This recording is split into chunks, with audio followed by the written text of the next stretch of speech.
शुरू से ही जो भी विकास के लिए काम हुआ है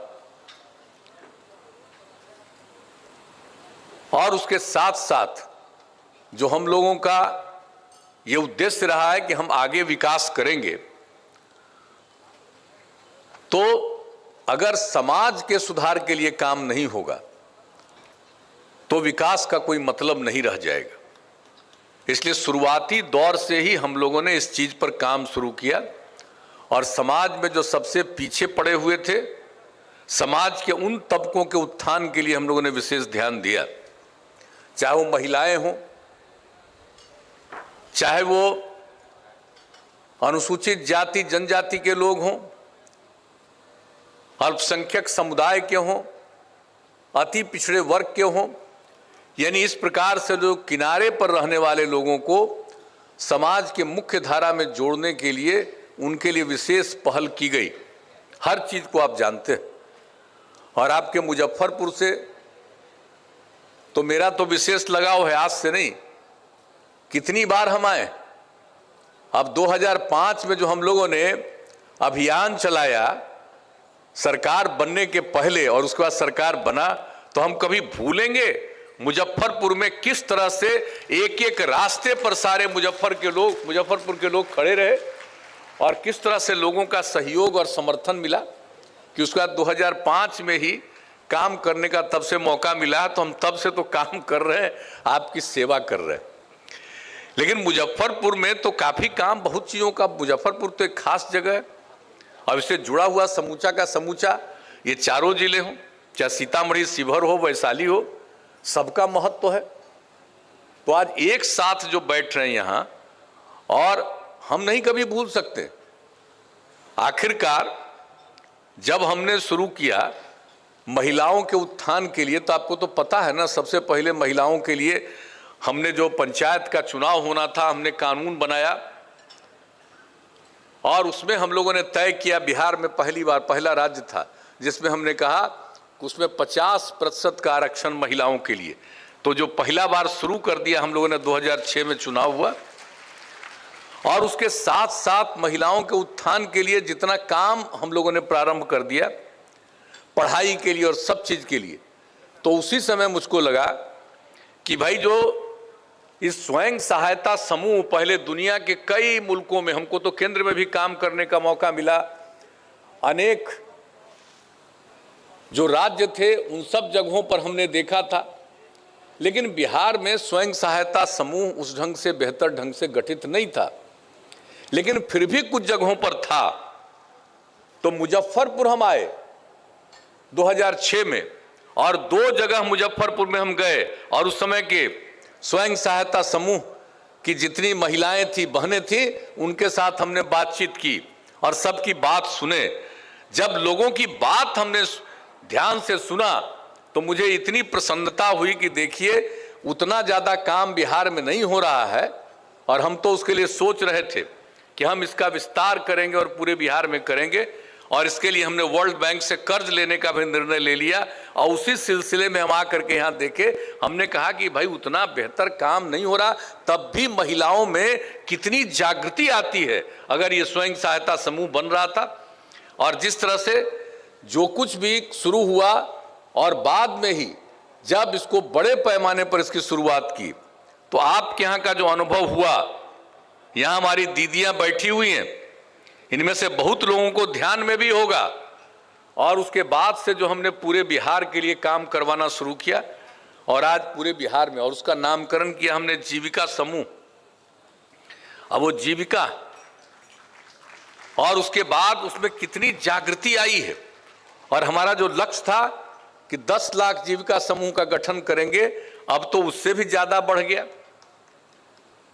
अब 1,27,00,000 अब महिलाएं जुड़ गई उससे। और किस तरह से जागृति आई, यहां सबका सुन रहे थे, हम हर जगह जाते हैं। और पिछली बार भी जब शराबबंदी लागू होने के बाद ही हम जब सब जगह दौरे पर जा रहे थे, तो हम जीविका समूह की बहनों की बात सुनते थे और उनका अनुभव सुनते थे।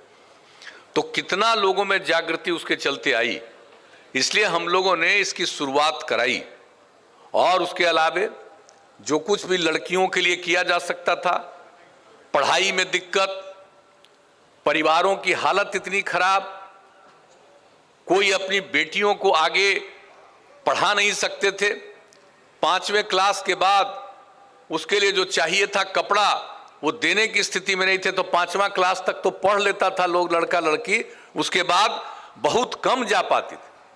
और तब से हम लोगों ने जो शुरू करा दिया 7 से ही, और उसके बाद फिर आगे हम लोगों ने बढ़ करके जो काम शुरू किया, साइकिल की भी योजना हम लोगों ने करा दी, पोशाक की योजना तो शुरू किया, और साइकिल की योजना, कितनी बड़ी संख्या में लड़कियां आगे आने लगी और पढ़ने लगी।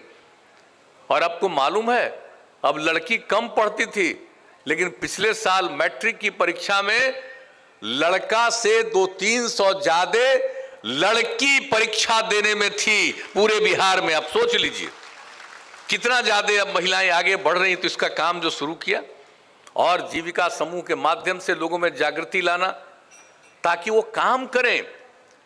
अब महिलाएं घर की सेवा करती थी, कहीं कहीं जा करके लोग खेत में भी काम कर देती थी, लेकिन न उनके बारे में कोई खास ध्यान था। और जब हम लोगों ने इस काम को करवाना शुरू किया कि अगर ये पूरा का पूरा महिलाएं अगर काम करेंगी तो परिवार की आमदनी बढ़ेगी और जागृति लोगों में कितना आएगी। अब उसके बाद आज आप देख रहे हैं ना, अब महिलाओं की क्या स्थिति हुई।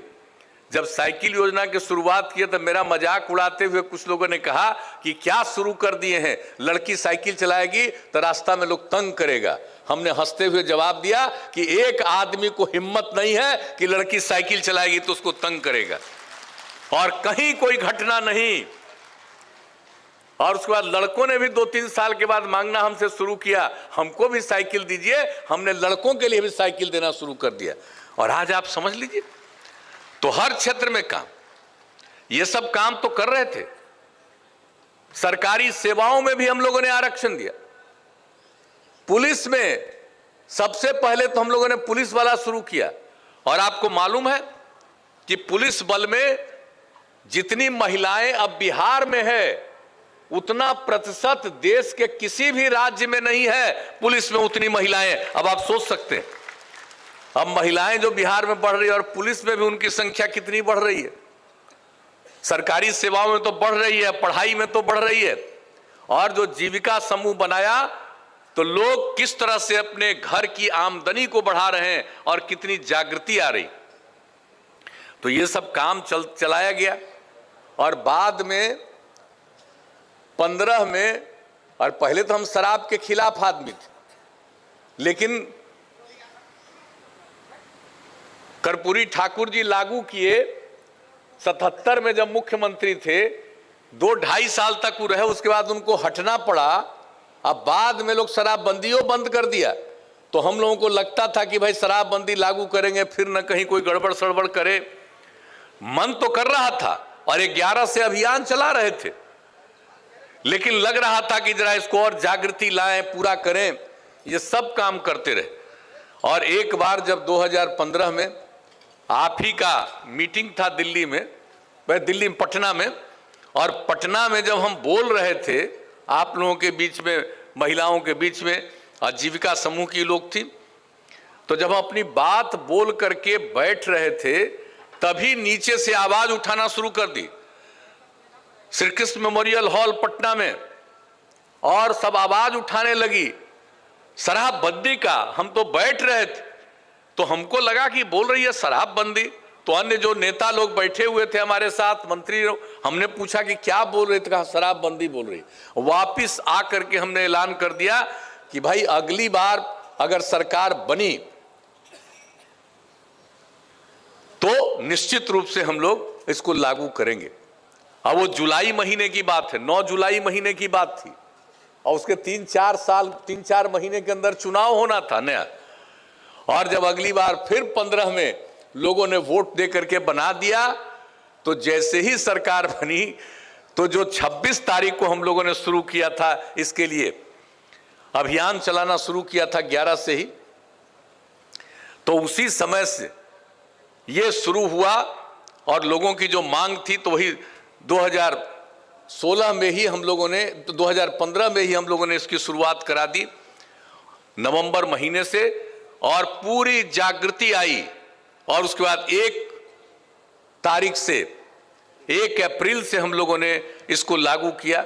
लेकिन उस समय जो लागू किए थे कि सब जगह देसी शराब और देहाती इलाके में विदेशी शराब भी बंद, और बड़े शहरों में जो नगर निगम और नगर परिषद था, इन 2 जगहों पर हम लोगों ने विदेशी शराब को जारी रखने का निर्णय लिया था।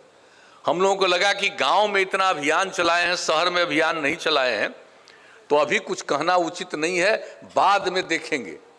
लेकिन जब 1 तारीख से जब लागू हुआ, शहरी इलाके में जब इजाजत दे दी गई थी, लोग अपना दुकान खोलने के लिए निकले, तो सब जगह महिलाओं ने, युवक और युवतियों ने और कई जगहों पर पुरुषों ने इतना विरोध करना शुरू किया शहरों में 1 तारीख से ही कि कोई दुकान नहीं खोल पा रहा था। मुझको ये जान करके तो बड़ा भीतर से खुशी हो रही थी। 1 तारीख को, 2 तारीख को, 3 तारीख को, 4 तारीख को, 4 दिन कोई कहीं खोल नहीं पाया पूरे बिहार में, और 4 तारीख के शाम में ही हम लोगों ने तय कर दिया कि साहब शहरी इलाके में भी जहां पर हम लोगों ने इजाजत दिया था विदेशी शराब का, वहां भी बंद करेंगे। और 5 तारीख को ही, यानी 1 से लागू किया, और उसके 4 दिन के बाद 5 तारीख को फिर हम लोगों ने यही कैबिनेट से निर्णय लेकर के ऐलान कर दिया, और शहरी इलाके में भी शराब बंदी। तो ये तो आपकी जागृति का परिणाम। ऐसे ही कुछ और यूजफुल वीडियोस के लिए सब्सक्राइब कीजिए हमारा चैनल महानगर मेल न्यूज, और इन वीडियोस को अपने दोस्तों से शेयर करना ना भूलें। लाइक जरूर करें और साथ ही प्रेस करें बेल आइकन, ताकि आपको मिल सके हमारे हर नए वीडियो का नोटिफिकेशन।